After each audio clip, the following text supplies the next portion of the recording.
Sarah from the Dainty Pear, and I am so stinking excited.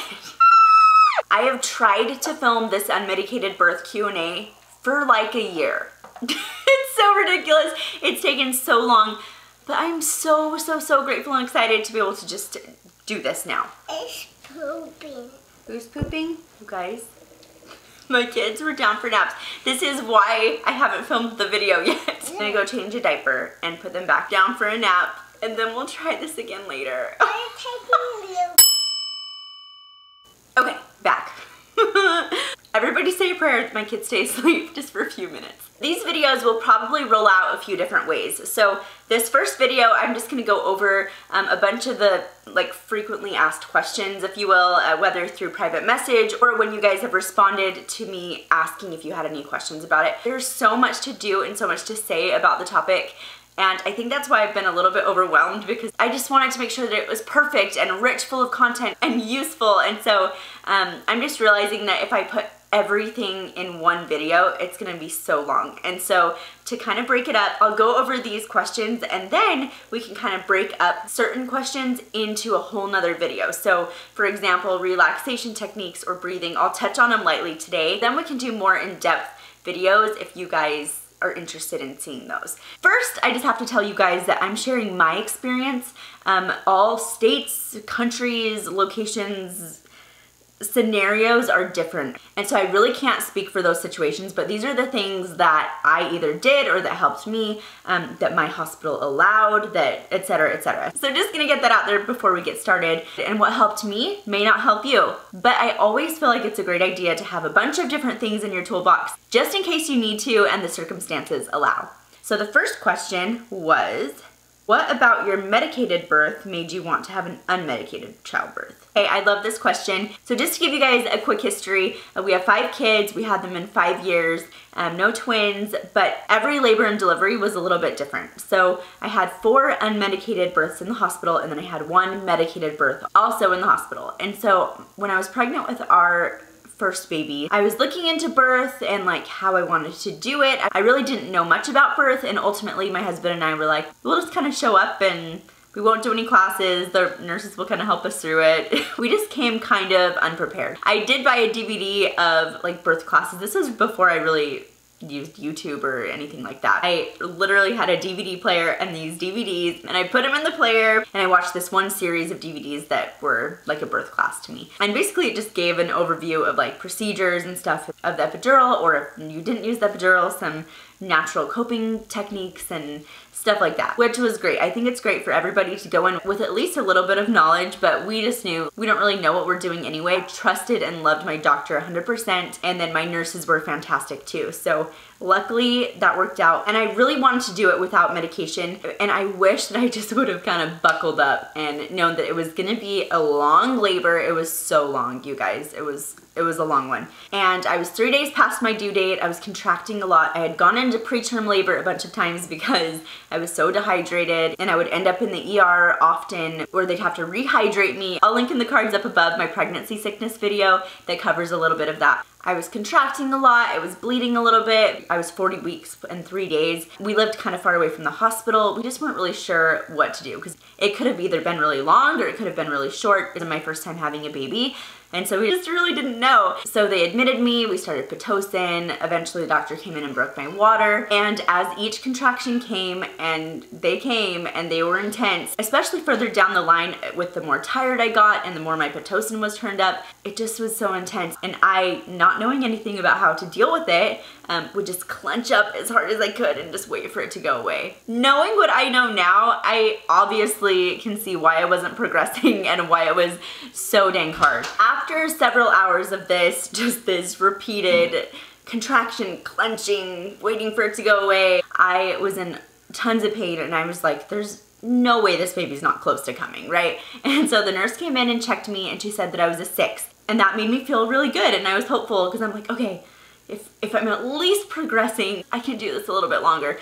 And so then she came in a few minutes later with another nurse, and she asked if that nurse could check me. I will say that a lot of people choose to limit or forego the checking of the cervix because it can introduce infection and stuff like that. But I am somebody who is totally open to having them do that because I like to know, just for my mental sanity and state of mind, I like to know where we're at in the process, but some women choose to do that. If you're in a hospital, I know that you can at least ask them to limit the amount of times they check you, unless, of course, it's necessary. I actually filmed a home birth where the midwife, I think, checked the mom maybe one time, and that's the only time I saw her in the entire day that we were there, and they kind of just went by what her body was doing. So I just say that because I know there might be comments about people saying it's so bad for them to check your cervix and whatnot, and I really think it's personal. It's a personal decision. So you do what's right for you, absolutely. Anyway, they came in, she apologized, and she asked if they could check again, and she said, I think I might have missed the opening of your cervix. The other nurse checked, and sure enough, I was only 4 centimeters dilated, not 6, which was really discouraging. I knew it wasn't her fault, and she was so sweet about it. I just felt so let down that I'm like, why am I not progressing? And it was so demoralizing. Okay, I'm going through all these contractions and I'm in the same spot as before. So it was kind of frustrating. Okay, fast forward to a few hours later, I started to get a fever. As they were monitoring baby, they were noticing he was starting to have signs of distress. I still wasn't progressing. I was still refusing the epidural. I was still upset when people were asking me if I wanted the epidural. And my doctor came in and said that there was a good possibility they'd have to do a C-section, but he didn't want to rush into it. He wanted to give me time and just wait and see, but it really was depending on how the baby was doing and how I was doing. So he said, we'll come back and reevaluate, and I'm gonna give you till about 8:30, but there's a good chance it might have to be a C-section, so just prepare yourself mentally for that. And then one of my nurses encouraged me that I could try getting the epidural because a lot of times it can help women progress if they've been at a standstill, because it kind of can give your body a chance to relax. And she said if they do have to do a C-section and we have to do a spinal block really quickly, whereas if you already have the epidural, then it's a simpler process. She wasn't pressuring me into it, but I just was so bugged and bummed, and all of the emotions that come when it's not going exactly how you want it to go. So then there's my husband in near tears from seeing me in so much pain, and it's been so long and we're all just like really run down, and he also encouraged me to do it, and so we did, and I was really annoyed, and the anesthesiologist came in and said, geez, most women are excited to see me. Kind of rolled my eyes, like I just wasn't having it. I didn't feel well, and I was just like so bugged that it wasn't going how I wanted it to go. So then he gave it to me and it did help. I did progress and I was complete 10 centimeters within a couple of hours. After the anesthesiologist gave me the epidural and it started to take effect, I flipped out. I flipped. I had a total panic attack because my legs felt heavy. They were numb, which is kind of the point, so that you can't feel stuff down there. I didn't even push the button one single time. So after hours and hours and hours of having the epidural before the baby was born and through pushing, I could definitely feel a good majority of what was going on, but that's what I had wanted in the first place. I wasn't upset about that at all, and the epidural